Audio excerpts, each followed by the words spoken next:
Hey everyone, I'm Skotti from Skotti RNY, and this is my week 138 post-op Roux-en-Y gastric bypass and maintenance update. Hello? Hello. How are you guys? Hopefully you guys are doing well out there. How am I? I'm doing well in here. Yeah, you're out there, I'm in here. Yeah, we're doing well. Welcome to my channel if you've never been here before. If you've been here before, welcome to my channel. This is where I talk about me. Yeah, you know, me and my weight loss, surgery and maintenance, story, lifestyle, life, whatever. Let's talk about it now. I'm 6'2", 47 years old. My highest weight ever recorded was 419 pounds in August of 2014. I had surgery July 7th, 2015 at Humber River Hospital in Toronto, Ontario, Canada. My surgery weight was 340 pounds.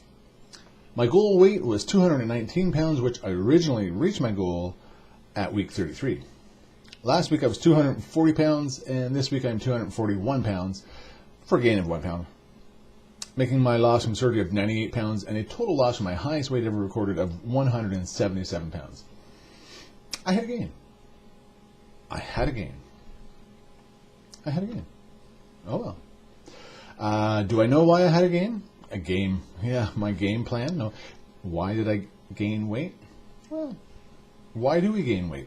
Do we go up in calories and carbohydrates?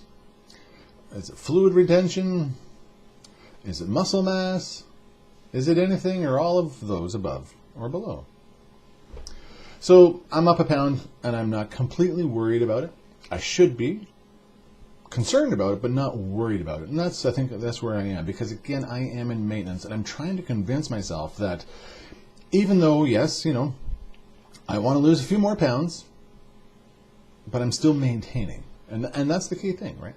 And that's the hard thing, is maintaining, because knowing how your stomach is now and how it works, you know, and this thing in here, it doesn't really have a whole lot of problems. And the only thing that it does have a problem with, like ice cream or some cakes, you know, I avoid, but all the other stuff that I can handle was straight down, and that's unfortunate. So again, more of the mind thing, right?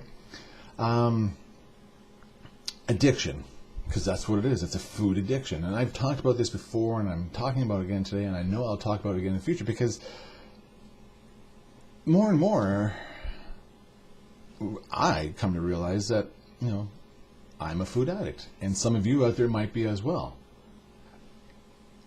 We were some kind of food addict to get to where we were, the size that we were, unless you were medically, had some kind of medical problem that made you the size that you were. But ultimately, for a lot of us, it came down to being a food addict.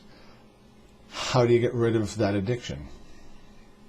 Well, some people go to groups and stuff like that, you know, and programs and whatever works. But we all know that it has to come from in here to make it work, which is really hard, because again, for so many years, we're used to living on the edge of whatever we used to eat and drink and not worrying about it. And now we're trying to fix it. Even 138 weeks later, you know, we're trying to fix it.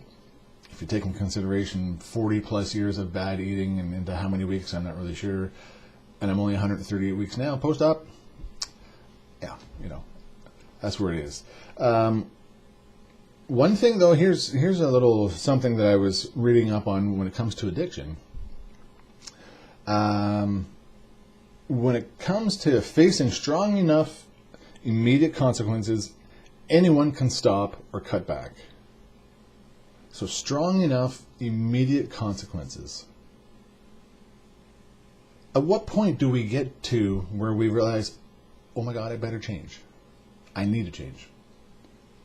For me, it was back in 2014 when I had to go back to the doctor and ask for the referral again for surgery at 419 pounds. And I didn't know it was 419 pounds until I went for the referral and had to step on the scale and all that. It was that, for me, that was that immediate consequence, because like, okay, enough is enough. But post-op, what are there for consequences that would actually make us just snap out of it and get back to eating properly? Does it take a heart attack or a stroke? Does it take the shame of not fitting into your skinnier clothes that you had and having to go buy other clothes? Or just self-image. We all had a self-image problem losing weight. Oh my God, look at my body, it's all morphed and weird. But then it kind of bounces back, the self-image again of, I've started to put on a few pounds. And then there's other consequences too, is financial. What kind of money are we pissing away spending for all this crap food, right? A couple weeks ago, blatantly, I was the guy that ate 16 regular-sized chocolate bars, in a day. That's money wasted. Did I need to? No. Did it taste good? God damn right it tasted good. But I didn't need to do that.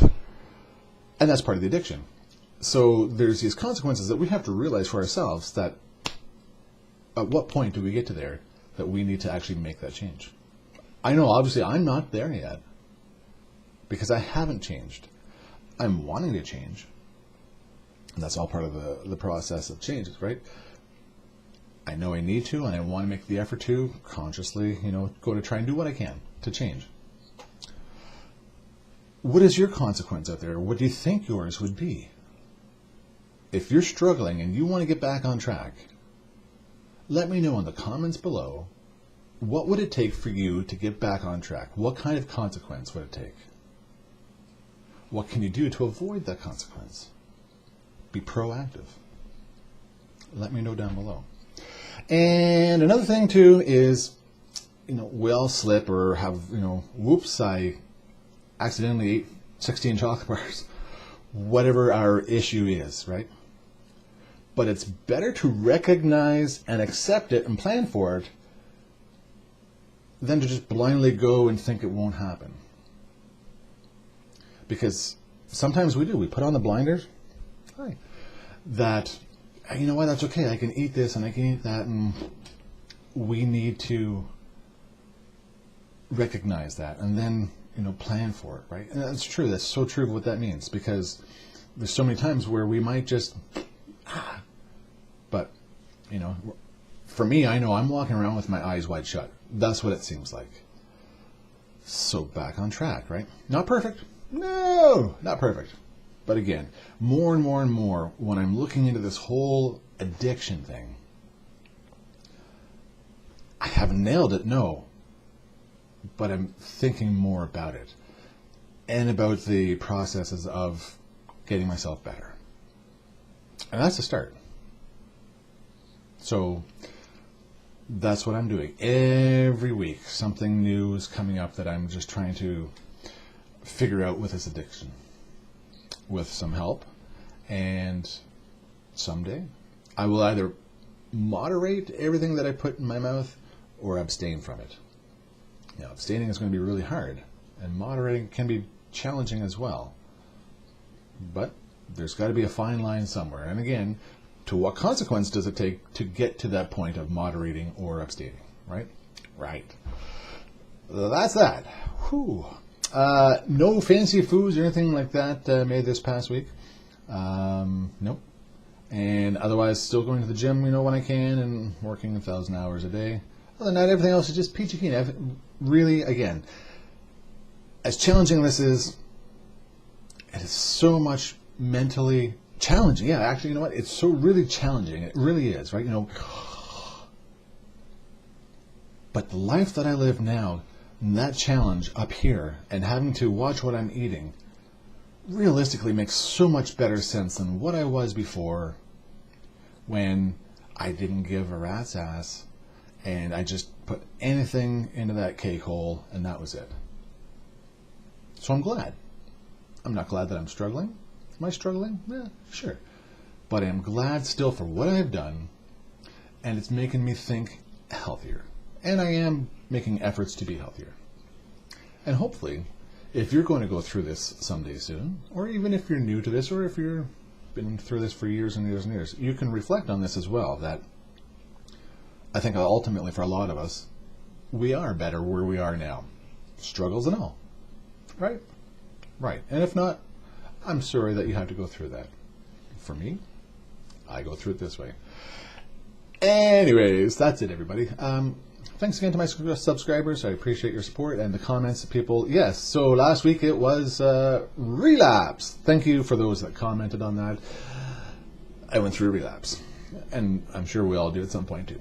So anyways, thanks again for subscribing, and don't forget to like the videos, because we always like to be liked, and all that good stuff. And that is going to be it for me. So again, everybody, thank you, and remember, not every day is fantastic, but at least I have the opportunity to live every day. Until next time, take care, and bye-bye.